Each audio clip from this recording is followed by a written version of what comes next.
இன்னொரு விஷயம் வந்து பார்த்தீங்கன்னாக்கா, நான் வந்து அக்கம் பக்கத்துலலாம் போய் பேச மாட்டேன். எனக்கு வந்து ஃபஸ்ட்டு பேசுறதுக்கு டைம் கிடையாதுங்க.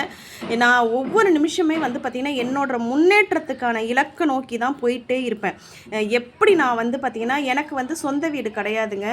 என்னுடைய ட்ரீம் அப்படின்னு பார்த்தீங்கன்னாக்கா, எனக்கு வந்து சொந்த வீட்ல இருக்கணும். ஏன்னா வந்து நான் வாடகை வீட்டிலே தான் இருக்கிறேன்.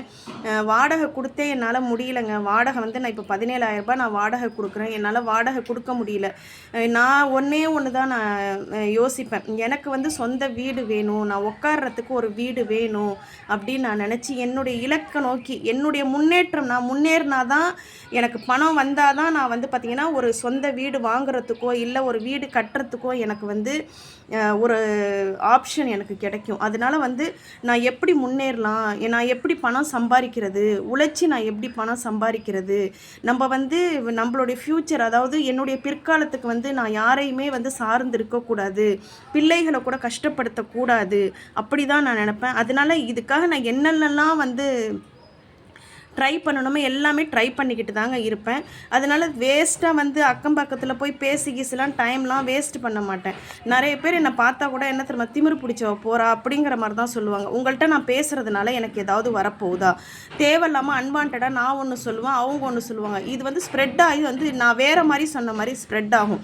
அதனால் நான் யார்கிட்டையுமே பேச மாட்டேன். இன்னொரு விஷயம் என்னன்னு பார்த்தீங்கன்னாக்கா, நம்ம யார்கிட்டையாவது நல்லா பேசுகிறோம் அப்படின்னாக்கா எமோஷ்னலாக நல்லா கனெக்ட் ஆகிடுறோன்னு வச்சுக்கோங்களேன். நம்மளுடைய பர்சனல் எல்லாத்தையுமே நம்ம அவங்கள்ட்ட சொல்லுவோம். ஃப்யூச்சரில் அது வந்து நமக்கு ஒரு பெரிய பிரச்சனையாகும். அதனால் வந்து நீயும் பேச வேண்டாம், நானும் பேச வேண்டாம் அப்படின்னு சொல்லி நான் ஒதுங்கிக்குவேன். நல்லா இருக்கீங்களா? நல்லா இருக்கேன். அப்படி தான் நான் கடந்து போய்கிட்டே இருப்பேன். தேவையில்லாமல் அன்வான்டாக வந்து பார்த்திங்கன்னா, வெட்டி பேச்சு பேசுகிறதுனால என்ன வரப்போகுது? ஒன்றுமே கிடைக்க போகிறது கிடையாது. அதனால் சண்டை சச்சரவும் கெட்ட பேரும் தான் வரும் வெட்டி பேச்சு பேசுகிறதுனால. அதனால் வந்து பார்த்திங்கன்னா, நான் வந்து இன்றைக்கி வந்து பார்த்திங்கன்னா நிறைய சோஷியல் மீடியாலாம் வந்துருச்சு. இன்ஸ்டாகிராம் அது இது எவ்வளோ வந்துருச்சு. இதில் எப்படி என்னோடய பிஸ்னஸை வந்து நான் கொண்டு போகிறது, நான் எப்படி வேறு பிஸ்னஸை நான் கொண்டு போகணும் அப்படிங்கிறது தான் நான் வந்து யோசிப்பேன். நான் மெயினாக பண்ணக்கூடியது ஹோட்டல் பிஸ்னஸ் தான் பண்ணிகிட்ருக்கேன்.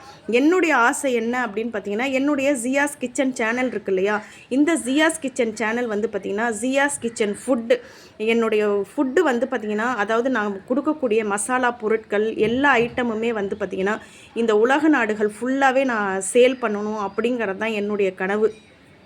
என்னுடைய 2 கனவு அப்படின்னு பார்த்தீங்கன்னாக்கா, என்னுடைய ஜியாஸ் கிச்சன் சேனல் வந்து பார்த்திங்கன்னா 1 மில்லியன் சப்ஸ்கிரைபர் வரணும் அப்படிங்கிறது தான் என்னுடைய கனவு. அது பார்க்கலாம், அது வருமா வரலையான்னு எனக்கு தெரியாது. அதே போல் என்னுடைய பிஸ்னஸ் ஜியாஸ் கிச்சன் ஃபுட்டு, அது வந்து பார்த்திங்கன்னா நல்லா ரீச் ஆகணும், எல்லாருக்குமே வந்து ரீச் ஆகணும், அது எல்லாருக்குமே போய் சேரணும் அப்படிங்கிறது தான் என்னுடைய ஆசை. நம்ம வந்து பார்த்திங்கன்னா கொஞ்சம் ப்ராடக்ட்ஸ் வந்து இப்போ கொஞ்சம் சேல் பண்ணிகிட்ருக்கோம். சின்ன லெவலில் தான் நான் பண்ணிகிட்ருக்கேன். கேட்குறவங்களுக்கு தான் கொடுத்துட்ருக்கேன். தேவைப்படுறவங்க நம்மளுடைய வாட்ஸ்அப் நம்பருக்கு வாட்ஸ்அப் பண்ணுங்கள். அப்படி தான் நான் வந்து பார்த்திங்கன்னா செல்ஃப் மோட்டிவேஷன் அப்படிங்கிறது, ஒரு லேடி நம்மளை அப்படி தான் எடுத்துக்கணும். இப்படி தான் நம்ம வந்து மோட்டிவேட் பண்ணிக்கணும். லைஃப்பில் வந்து ஒவ்வொரு கஷ்டங்களும் நம்ம படும்போது நம்மளே வந்து நம்மளை வந்து எப்படி சொல்கிறது, நம்ம மெருகேற்றிக்கிறோம், அதாவது ஷைன் ஆக்கிக்குவோம், நம்மளோட லைஃப்பை வந்து ஷைன் ஆக்கிக்கிறோம் அப்படின்னு சொல்கிறோம்ல. அப்படி தான் கஷ்டங்கள் தான் நம்மளை வந்து ஒரு மனிதராக கொண்டு வந்து நிறுத்துறதுக்கு அந்த கஷ்டங்கள் தான் உதவும்.